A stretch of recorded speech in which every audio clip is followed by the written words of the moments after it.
Yes,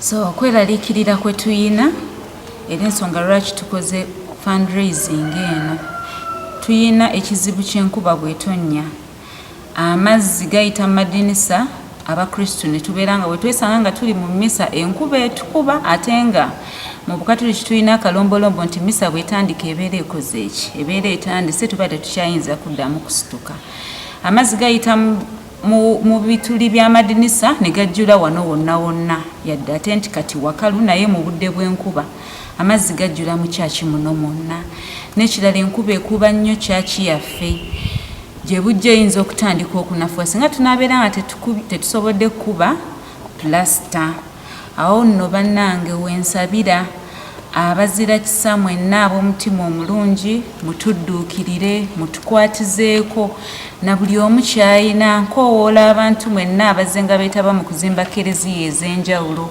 abeetabe mu kuzimba kereziya ya seeta saba naffe mujje mutukwatizeeko neyaffe efaananeko ng'eya seeta nkoowoola Dr. Peter Kyabaggu omulangira mukama wange tusaba bukoola nga bweze tukwatirako ne ku mulundi guno etuviireyo ejje tukwatireko nkoowoola abantu mwenna ab'omutima omulungi nkoowoola mukama waffe Sebo Haji Ham owa Ham Enterprises nkoowoola Haji Yasini mukama wange nkusaba mujje mutukwatizeeko mwenna ab'enzikiriza ez'enjawulo nkoowoola Honorable Nabbanja kusaba mukama wange Prime Minister otukwatizeeko nkoowoola Honorable Michael Mukula taata nkusaba ojja otukwatizeeko nyongera okukoowoola abantu mwenna companies ez'enjawulo mujje mutukwatizeeko ne ku lunaku lwennyini olwa concert tubeere nammwe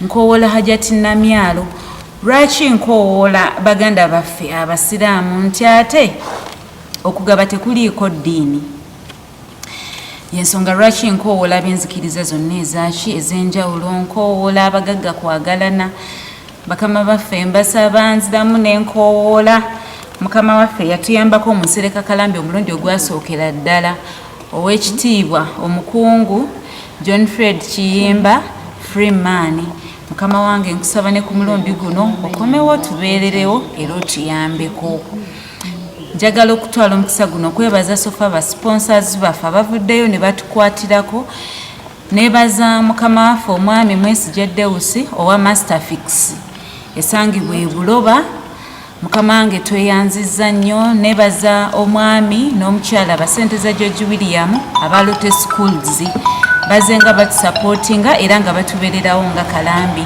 nyongera okwebaza omwami n'omukyala bamuhanji aba Violeta preschool esangibwa e Nakabugo bannange mwebale nnyo okutusponsalinga era nyongera okukoowoola kampani zonna ez'enjawulo okutubeererako n'okutukwatirako kereziya ezituliraanye ebisomesa byonna ebituliraanye bakristu bannaffe okuva mu kisomesa kya St. Jude okuva e Sumbwe bakristu bannaffe okuva mu kisomesa kya Our Lady of Fatima ekya Nakuwadde abakristu bannaffe okuva mu kisomesa kya St. Anthony ow'Eppadwa ab'e Nakabugo abakristu baganda baffe okuva e Bukasa Bukulu abakristu baganda baffe okuva e Bwotansimbi n'abakristu baganda baffe okuva mu kisomesa ekituulidde ddala ku parish yaffe ekya St. Kizito n'ebisomesa byaffe ebipya ekya Yohana Maria n'ekisomesa kyaffe ekya St. Francis Xavier nkoowoola abakristu bonna bannange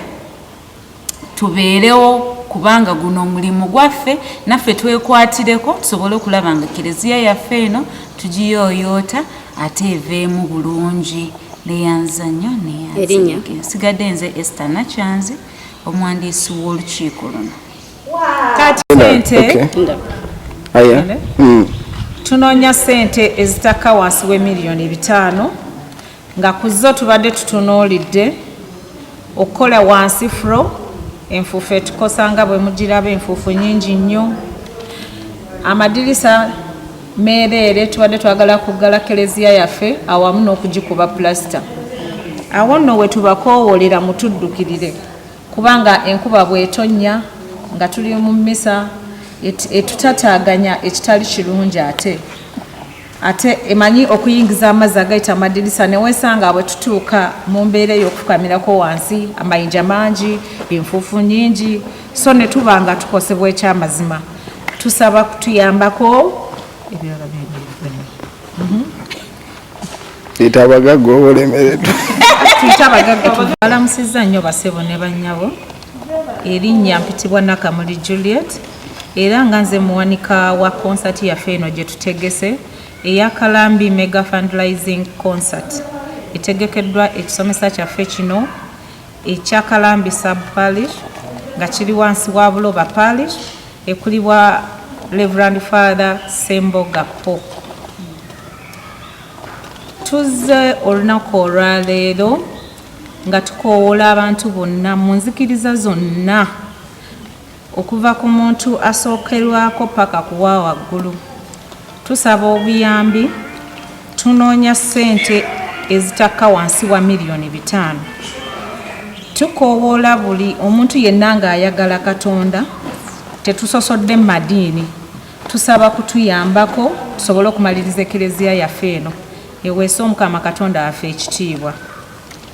Bayibuli egamba emmeeme gabagaba yegejja. Tutunze tickets zaffe nga Mukama wange bwannyonnyodde ssentebe. Tulina tiketi ey'emitwalo 2, tulina ey'emitwalo 35 kapo, tulina family table ya miliyoni 1.5, tulina tugiise bronze ya miliyoni 5 ne golden eya miliyoni 10. Buli asobola mu busobozi bwonna bw'alina tubwaniriza, tetusosodde tetusosodde ow'omutwalo ow'emeka, buli omu busobozi bwonna bw'alina tusaba kutukwasizaako. Sofa tubadde tufunye abantu abatukwatiddeko era tweyanzizza nnyo, tweyanzeege. Tubadde tulina Masterfix, tulina Lotte International School, tulina Inviolata preschool.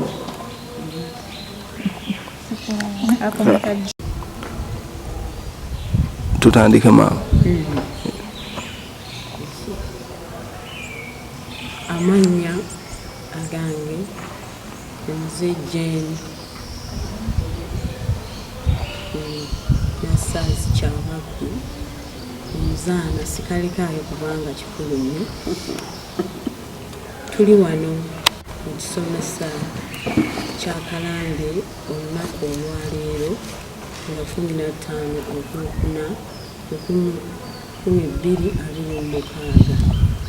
Ekituleese wano olwaleero kwe kujjula ekyo kye tubadde tutegeka ebbanga lyonna okukiguza abantu tusobole okulaba nga tutuukiriza omulimu gw'Omukama ogwatukwasibwa.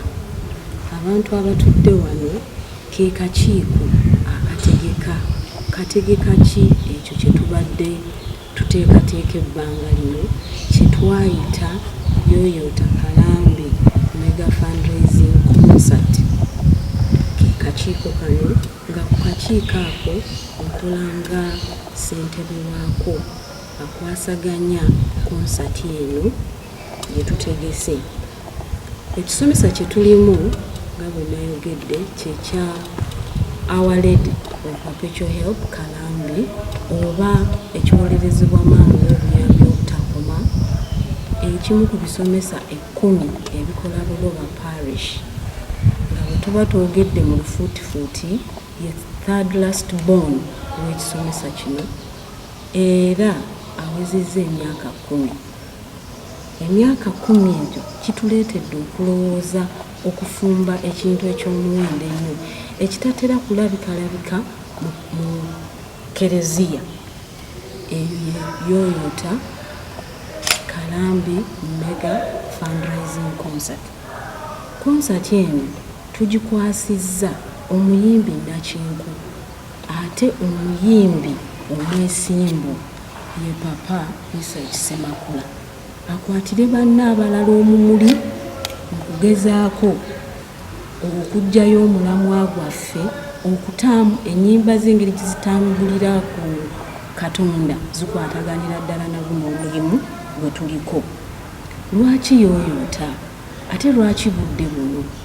Yooyoota nti kati bwe tuwezezza emyaka 10 twagadde mu myaka 10 egyo Kereziya yaffe tunoonye ssente tusobole okugimaliriza. Nga biki bye tugenda okukola?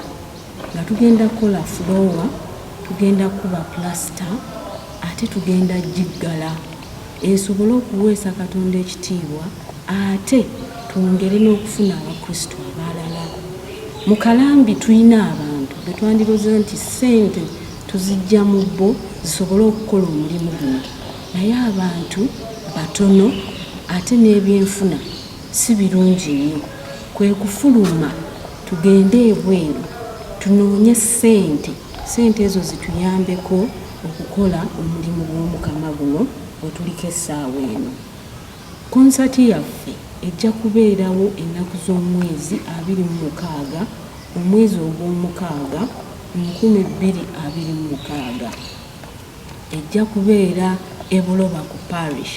Buloba ku parish ye maama wa Kalambi nga bwe nayogedde okuva waggulu. Tujja kubeera n'ekitambiro kya mmisa ku lunaku olwo nga kikulemberwa Monsignor Lawrence Semusu. Ekitambiro kya mmisa ekyo kijja kutandika ku ssaawa 9. Ebirala biryoke biddeko. Ssente tugenda kuzifuna tutya? Ssente tugenda kuzifuna nga tutunda tickets ze tugenda okuguza abantu ba Katonda ne kampani eziba zeetaaga oba ne families ze tuba tutuukiridde. Nga tickets zino zigwa mu biti bwe biti. Tulina VVIP ya muntu omu 20,000, ne tubeera VVIP couple 35,000, ne tubeera ne family table ey'akakadde kamu n'ekitundu, ne tubeera ne bronze eya $5,000,000, ate era ne tubeera ne golden eya $10,000,000. Omwo mwe ze tiketi ezo ze tugenda okutunda n'emitendera zaazo tusobole okufuna ssente okugusa omulimu guno ogwatukwasibwa abakristu be tukiikiridde nga ffe abatambuza konsati eno. Tugenda kusasula tutya?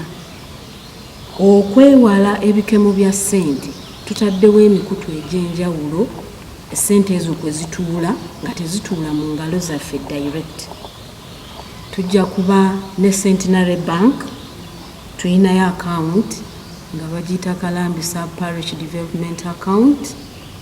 Tulina Momo eri mu mannya ga Nasaz Jane, ne tubeerawo ne mobile money Airtel ne MTN. Ezo zirabikira ku flyer zaffe abantu bwe baba bagoberera gye tunagenda tuyita nga tuzoogera tuzirambulula basobole okuzifuna tutandika okufuna ssente ezo. Okufuna ssente tulina okwogerezeganya abantu ab'enjawulo ne kampani era omumwe mujja okugira ne basponsa baffe be tutagenda kubikkula olwaleero kubanga tubadde tulinda kino tumale okukifulumya ate tulyoke tuzizeeko emitendera emirala egiddako. Tulina n'ebisomesa ebirala nga bwe nayogedde ebikola Kalambi Buloba Sub Parish, nabyo abo bajja kuba bankizo nnyo mu kugula tickets zino tusobole okuyooyoota ennyumba y'Omukama. Mu myaka egiyise tubadde tukola ziddina, tubadde tukola zi marathoni, naye kati kino kiringa nti kyekirapinga byonna twagala kikola nga twagala tufune ssente ezitaka wansi wa $5,000,000 tusobole okulaba nga tumaliriza omulimu guno tugufundikire. Awo nno essaawa zino nkoowoola abantu bonna gye bali okujja okutukwasizaako okulaba nga tufuna ssente zino tusobole okukola omulimu gwa Katonda. Anti Mukama atugamba tukole egije naye ajja kukola ejjaffe, ate emmeeme egabagaba olwa Katonda n'ensi yange. Nsigadde nze Jane Nassaazi Kyabaggu Omuzaana. Katonda abampeere nnyo omukisa. Amanya Kabanda David nga ndi vice Ssaabakristu w'ekisomesa kino nga nyimiridde mu bigere bya mukama wange omwami Muhanji Justus nga Ssaabakristu w'ekisomesa kino ekiyitibwa Kalambi Sub Parish. Era nange neegatta ku bigambo bya chairperson waffe byatuwadde nga tukunga abantu ab'eddiini ez'enjawulo abalina omutima omulungi okusobola okuba nga batukwatirako mu nsonga y'okuddaabiriza Eklezia yaffe eno mu butuufu ekyamazima enfuufu. Ye tuli bubi, mulaba we tuli, Eklezia bwefaanana, naye twagala tukiteeke mu mutindo gulabika nti ddala mu butuufu gukwatagana n'ettegula lyaffe nga muliraba bwe liri waggulu. So tubasaba mwenna gye muli tugenda kutambula nga tubannyonnyola ensonga eno, era ne ku mikutu gyaffe mugenda kuba nga mutulaba, tusobole okuba nti era twongera okubannyonnyola musobole okuba nga mutukwatirako nga tukuŋŋaanya ssente ez'okuddaabiriza Eklezia eno.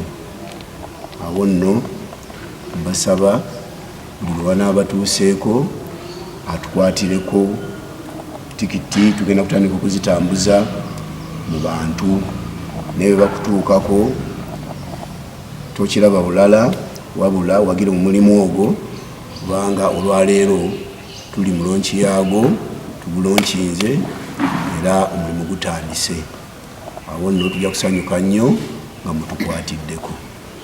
Sembyayo erinnya Kabanda David nga ndi vice Ssaabakristu ow'ekisomesa kino ekya Kalambi Sub Parish nga nyimidde mu bigere bya mukama wange omwami Muhanji Justus gwe mumanyi obulungi, atasobodde kubeerawo mukadde kano eyagenze okwasaganya ebirala.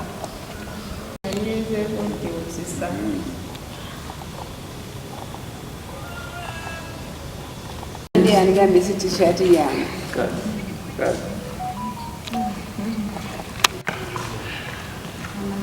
Kati omaze ageza